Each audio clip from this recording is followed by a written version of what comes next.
Howdy folks, and welcome back to World of Warships with Rear Admiral Jingles. Now, in yesterday's World of Tanks video, I featured a pair of replays that for the first time in living memory actually got me excited about watching a game of World of Tanks. There's every chance that today's World of Warships video is also going to have you jumping up and down on the edge of your seat, although possibly not for exactly the same reasons. This is Sir Derp in the USS Arizona. It's a Tier 6 premium American battleship. It's different from the New Mexico, which is the regular Tier 6 American battleship, in a couple of significant ways. First, the good things. The Arizona does have a very large health pool. In fact, it's second only to the Mutsu at Tier 6. Also, the Sigma values on the guns are actually very, very good, which results in some usually very accurate and tight shot groupings, by battleship standards. Unfortunately, the gun barrels are only 45 calibers long, which results in lower shell velocity. So at long range, the armor-piercing shells can lack penetration. She has the same speed, although I hesitate to use the word speed when you're describing mid-tier American battleships, as the New Mexico. 21 knots. Both ships are very, very slow. But the Arizona's rudder shift is worse than the New Mexico, and she also has very bad anti-aircraft protection, which means that this ship is particularly vulnerable to attack from aircraft carriers. And there are two enemy aircraft carriers in play in this particular battle. Yeah, not one, two. On the plus side, he is in a division with a friend in a Budyonny, the Soviet Tier 6 cruiser. And while the Budyonny's anti-aircraft firepower is nothing special either, it is at least a cruiser and has the option of mounting the defensive fire anti-aircraft consumable. Hopefully he has. Or at least that's what I was thinking at the start of this battle, when the inevitable torpedo bombers and fighters appeared, and yet, well, neither of the enemy carriers really seemed to bother Sir Derp throughout most of this entire match. Despite the massive vulnerability of the Arizona to air attack, they just seemed to leave him alone. Oh, top tip, if you're in an Omaha, regardless of the tier of battle in which you find yourself and there are 5 battleships on the enemy team, remember that your ship is made out of citadels. Do not be the first target spotted. Also, while we're on the subject, top tip for destroyers, 2 enemy carriers in play. Yes, you're in a smokescreen, but just because they can't see you doesn't mean they can't sink you. Remember, your smokescreen is a torpedo magnet. So, they've lost a Farragut, but it's only one ship. I've seen teams come back from much worse. Have a look at the map and look at what Sir Derp's team are doing. They've basically completely abandoned the A cap and the northern end of the map. And they're all heading south. Now, this is not a terrible idea here on the straight map, because what it means you can do is you can concentrate your firepower of your entire team against just half of the enemy team. You can use that numbers advantage to smash them, hopefully, without any trouble, and then bring your overwhelming numbers advantage against the other half of the enemy team. Of course, you have to try to stay alive and not sail out in front of torpedo spreads in order for that numbers advantage to actually still be there when it comes to dealing with the other half of the enemy team. But in practice, it's not a bad tactic. If you're going to do it, you kind of have to do it relatively quickly, however, because once the enemy team get wind of what it is that you're doing, the ships on the unengaged side of the map are liable to come over and investigate. But it's not going that badly. I mean, both teams have 1 destroyer and 1 cruiser killed, and the scores are exactly equal. Neither of the teams actually hold any of the cap points. And Sir Derp isn't doing huge amounts of damage, not since the Citadel hit on the Omaha, but his guns are scoring regular, reliable, consistent damaging hits on these enemy battleships, who appear to be leaving him more or less completely alone. Then again, they do have far better targets to shoot at. There are cruisers in shooting range, and you have to be nervous when you're in a cruiser of any description in this kind of match with 5 battleships on the enemy team. There's a friendly Bayern that's also given them a broadside to shoot at, which is kind of just as well, because Sir Derp really is hanging out exposed all the way down here to the south, with very little in the way of backup. Hang on a minute, I thought, what happened to the plan? Because it looked like his team were coming south to take on the enemy ships down here mob-handed, but that doesn't appear to be the case. The ships that were down here have headed north. They've run into the other ships on the team that were heading south, and now they're all kind of just milling around aimlessly in capture point Bravo in the centre of the map. They do realise this is putting them into a crossfire from the enemy team to the north and south, don't they? I mean, on the plus side, it means that they've captured Bravo, although the enemy team are about to capture Alpha, since, well, with the exception of one of their Independence-class carriers, the team have completely abandoned the northern end of the map. But then again, with the exception of Sir Derp down here, the team have more or less completely abandoned the southern side of the map as well. And yet they are still winning. They've just managed to sink a further enemy cruiser, and both teams now have points coming in from control of one of the capture points. Of course, Sir Derp is never going to get away with it forever. Looks like the enemy Warspite is turning his attention towards him. Now remember, the Warspite has 381mm guns, which means the Warspite is able to overmatch the bow armour of any Tier 7 or below battleship. The Arizona cannot do that. So Sir Derp is in something of a slightly tricky situation here, or he would be if it wasn't for three factors. Yes, he is turning broadside on to the Warspite, however, this course change is putting that island between him and the Grand Old Lady's guns. The Warspite also has two other problems. He's about to come under air attack from one of the carriers, and while the Warspite does have fairly good secondaries, its anti-aircraft guns aren't that special. So Derp does take a reasonable chunk there from the Warspite's forward 15-inch gun batteries, but the Grand Old Lady over there has now managed to put herself into a crossfire, because that is a Queen Elizabeth, the sister ship of the Warspite. He's coming under air attack. The torpedo bombers are going to force him to turn broadside on to Sir Derp. The Warspite has actually managed to put itself into a crossfire between Sir Derp and that Queen Elizabeth, which means he's now sailing broadside on at a range of less than 5 kilometres to all 12 of Sir Derp's guns. And while the penetration on these guns might not be great at long range, at less than 5 kilometres, that is a paddling. So a very dangerous Tier 6 battleship has now been successfully dealt with. However, the team are still behind on kills, although they are ahead on points. They're far ahead on points. They still hold control of Capture Point Bravo in the centre of the map, and they're actually in the process of decapping and flipping Capture Point Alpha all the way up to the north. So the enemy team don't actually have any points coming in, and Sir Derp's team do. And if they can start sinking more enemy ships, they can build up a commanding points lead, and Sir Derp is now in a position where he's able to bring his guns to bear in a crossfire against those enemy ships like the Fuso up there, who are challenging control of Bravo in the centre of the map. And once again, none of them are paying any attention to him. And again, some good solid hits.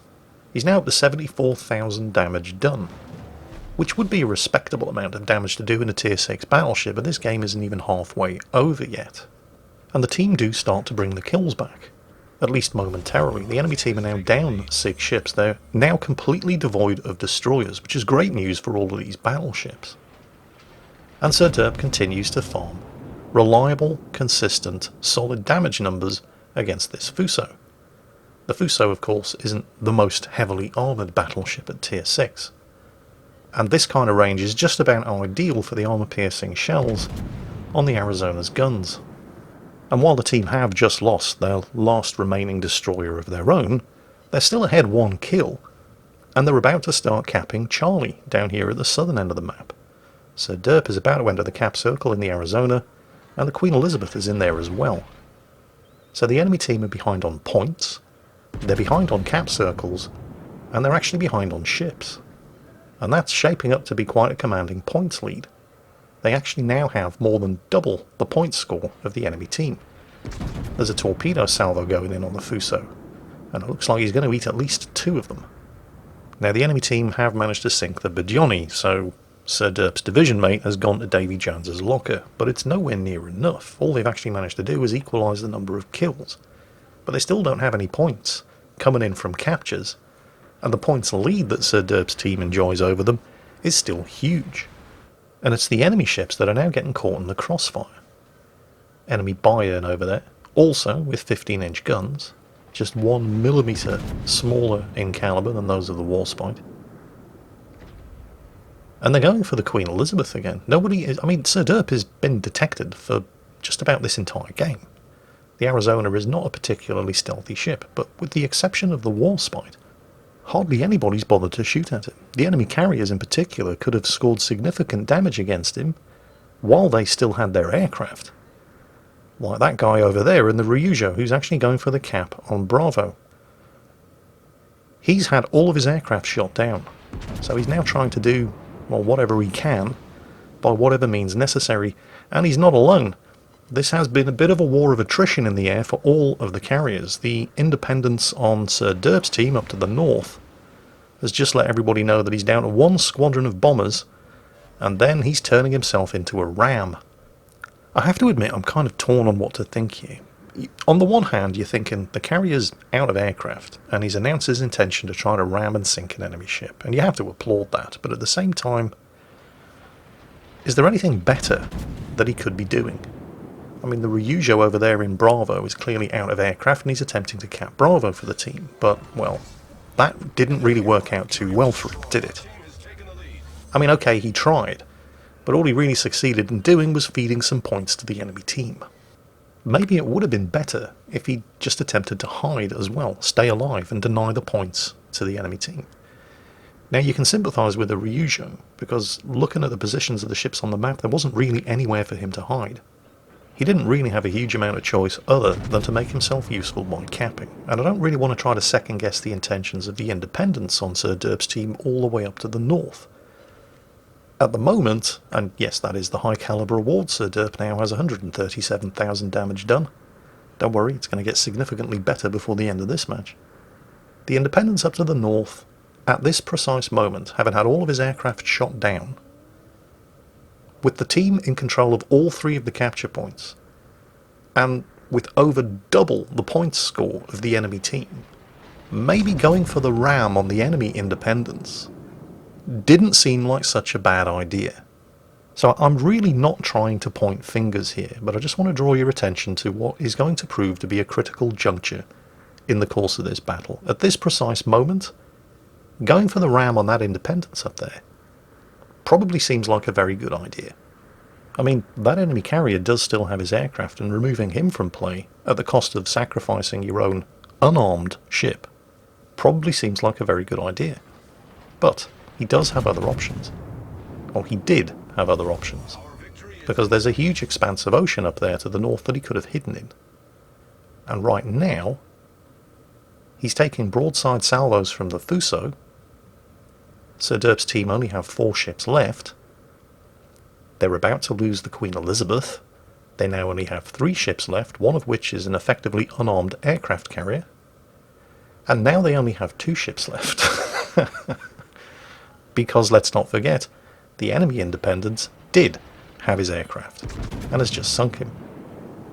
Now, Sir Derp's team does still have a huge points lead, because, oh, and there's the Confederate award.